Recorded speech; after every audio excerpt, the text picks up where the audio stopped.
Hello everyone. आज हम चरक संहिता start कर रहे हैं। मैं आप लोग को चरक संहिता का 9 चैप्टर जो कि निर्देश चतुष्क के अंदर आता है, खुडाक चतुष्पाद पढ़ाने वाली हूँ। उससे पहले मैं आपको बता दूं कि चरक संहिता में सूत्र स्थान को आचार्य चरक ने 8 चतुष्क में बांटा है। पहला चतुष्क का नाम है भैषज्य चतुष्क, जिसमें 1 to 4 चैप्टर्स आते हैं। सेकंड स्वास्थ्य चतुष्क, जिसमें 5 से 8 चैप्टर होते हैं। निर्देश चतुष्क, इसमें 9 से 12 हैं। कल्पना चतुष्क 13 से 16 चैप्टर्स और रोग चतुष्क में 17 से लेकर 20 चैप्टर्स। योजना चतुष्क में 21 से 24। अन्नपान चतुष्क में 25 से 28 और 29-30 जो है संग्रह द्वय में आते हैं। तो आज हम स्टार्ट कर रहे हैं निर्देश चतुष्क, जिस चैप्टर का नाम है खुडाक चतुष्पाद अध्यायम।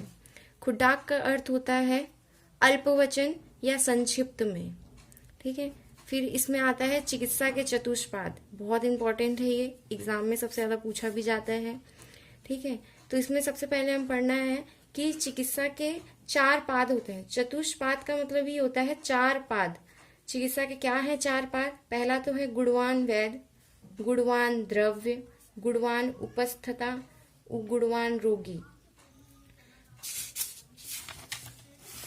फिर आता है अस्वस्थ और स्वस्थ के लक्षण, ठीक है। विकारो धातु वैषम्य साम्य प्रकृति उच्यते, सुख संज्ञकम आरोग्यम, विकारो दुखमेव च। अर्थात धातुओं की विषमता को रोग कहा जाता है। धातुओं की क्षमता का नाम प्रकृति है। जैसे आपको पता है 7 धातु होते हैं, रस, रक्त, मांस, मेद, अस्थि, मज्जा, शुक्र। अगर रस का क्षय हो गया या रक्त का क्षय हो गया तो इनके कारण क्या होगा? बॉडी में विषमता क्रिएट होती है, ठीक है। विषमता का एक तरीके का मतलब आप अनइवन भी ले सकते हैं, ठीक है।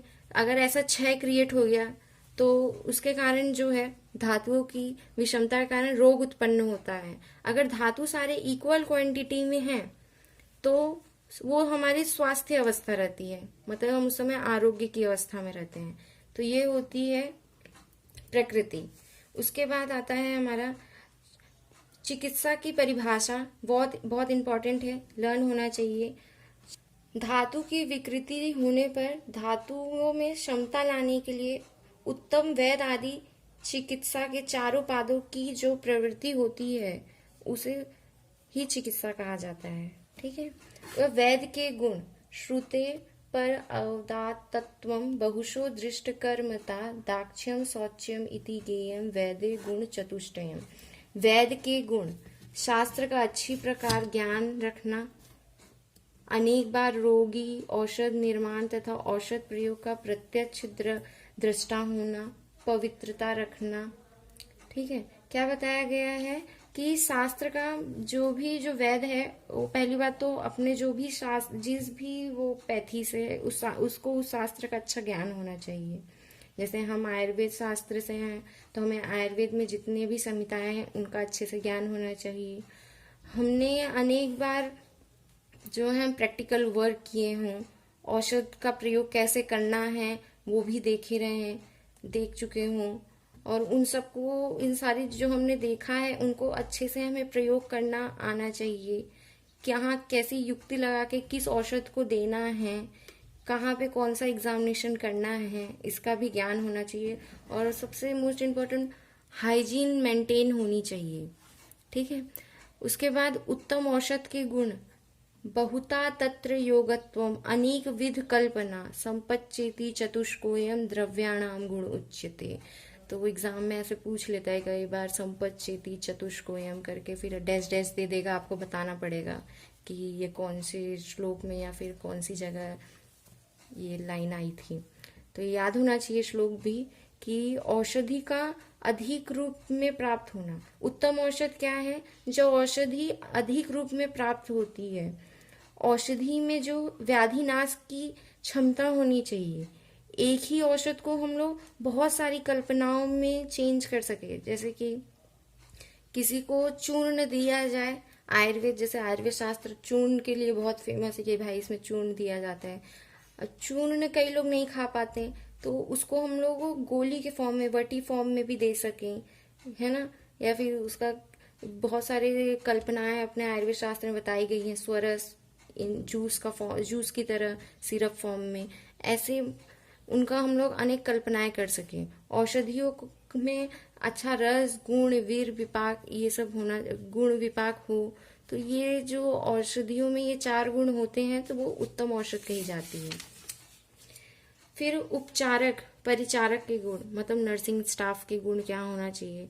जो नर्सिंग स्टाफ है उसको सेवा कार्य का पूर्ण ज्ञान होना चाहिए, चतुर होना चाहिए, अपने मालिक रोगियों के प्रति अधिक प्रेम होना चाहिए और उसको भी पवित्रता रखनी चाहिए। ठीक है। फिर रोगी के गुण क्या होना चाहिए। स्मरण शक्ति, इसमें सब हम लोग सोचेंगे स्मरण शक्ति क्यों आया। स्मरण शक्ति का अर्थ ये है कि रोगी को पता होना चाहिए कि उसको किन कारणों से उसको वो प्रॉब्लम हुई है, ताकि उसको अगर अपने प्रॉब्लम पता होंगे कि इन कारण से हो रहा है, तो ये उनको अपने प्रॉब्लमों का त्याग करके वो व्याधि से मुक्त हो सकता है। निदान परिवर्जन वर्ड आता है अपने आयुर्वेद में इसके लिए। वैद्य की आज्ञाओं का पालन, जो रोगी है, जो डॉक्टर उसे बता रहा है कि आपको ये करना है, ऐसा खाना है, वैसा ऐसा पीना है, ऐसे सोना है, ऐसे रहना है, उनका पालन करना चाहिए, उनकी आज्ञाओं का पालन करना चाहिए। निर्भयता, निडर होना चाहिए। ये नहीं कि हम उसका कुछ एग्जामिनेशन के लिए उसको बोलें तो वो तुरंत रोने लगे कि नहीं मैं नहीं करा सकता। और रोगों के उपद्रव को अच्छी प्रकार बता सकना, उसको जो भी सिम्टम्स हैं उनको वो अच्छी प्रकार से बता सके, ये उत्तम गुण रोगी के माने गए हैं।